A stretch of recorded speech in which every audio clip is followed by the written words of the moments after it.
quand on vient peinturer ou on vient vernir, là je m'en vais vernir ce této-là, moi je suggère tout le temps, puis c'est plus facile de commencer par le bas et de monter par en haut.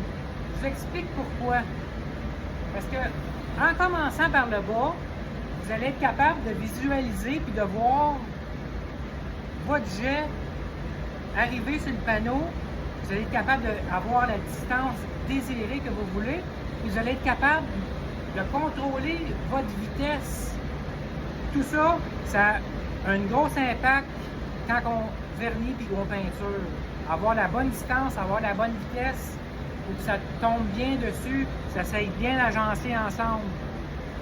Et ils disent que quand on part d'en bas, la première couche de vernis, tu mets ta deuxième, ben celle du dessous, elle retient un peu celle du dessus. Ça fait qu'à chaque fois que tu vas faire une passe, ben, celle du dessous retient celle du dessus. Ça fait que ça l'aide à moins faire de coulisses, si on veut. Mais si vous faites de haut en bas, puis vos résultats sont bien, puis vous n'avez pas de misère, continuez comme ça. Mais ça va beaucoup mieux, moi, je trouve, de bas en haut. Et quand on vernit ou on peinture, on y va toujours à reculons. Pourquoi à reculons?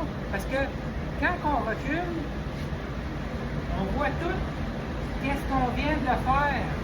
Si on s'en va vers l'avant, je vois pas qu'est-ce qui s'est passé en arrière. Ça fait que c'est plus facile. Ça fait qu'on va vernir ça, j'étends mon bras et je recule. Comme ça, on voit tout qu'est-ce qu'on a fait. Ça va sur l'autre panneau, on fait la même chose.